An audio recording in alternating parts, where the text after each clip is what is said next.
Super star Mahesh Rajamouli combo cinema అనగానే pan India లెవెల్లో cinema గురించి హడావిడి మొదలైంది. ఈ సినిమా కథ ఏంటి, బడ్జెట్ ఎంత, ఎక్కడ తీయబోతున్నారు లాంటి విషయాల మీద ముంబై మీడియా కూడా స్పెషల్ ఫోకస్ చేస్తోంది.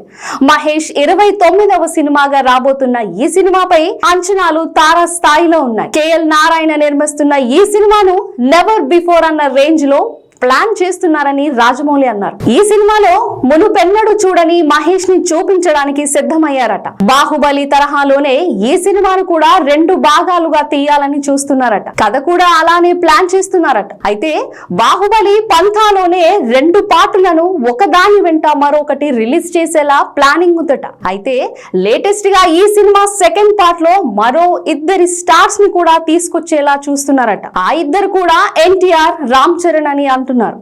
మహేష్ సినిమాలో వారికేం పని, వారిద్దరితో ఆల్రెడీ రాజమౌళి త్రిబుల్-ఆర్ చేశాడుగా అనుకోవచ్చు.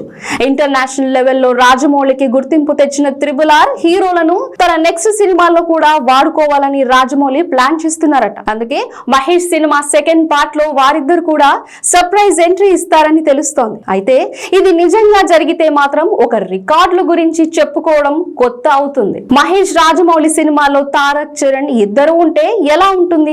జస్ట్ ఆ ఆలోచన గూస్ బంప్స్ తెప్పిస్తోంది. అది నిజమైతే అదిరిపోతుంది. ఇక్కడ ఉంది రాజమౌళి కాబట్టి ఏదైనా చేయగలడు, చేస్తాడు. మహేష్ సినిమాపై వస్తున్న ఈ వార్తల్లో ఏది వాస్తవం, ఏది రూమర్ అన్నది తెలియాలంటే కొంతకాలం వెయిట్ చేయాల్సిందే. సినిమా కథ విషయానికి వస్తే ఫారెస్ట్ అడ్వెంచర్ మూవీగా హాలీవుడ్ రేంజ్ లో ఈ ప్రాజెక్ట్ తెరకెక్కించబోతున్నారట. త్వరలో సెట్స్ మీదకు వెళుతున్న ఈ సినిమా వర్క్ షాప్ కూడా నిర్వహించనున్నారు. ఈ సినిమా కోసం మహేష్ 2 ఏళ్లు డేట్స్ ఇవ్వనున్నారట. అప్పటికల్లా సినిమా పూర్తి చేసే రాజమౌళి ప్లానింగ్ ఉందని టాక్.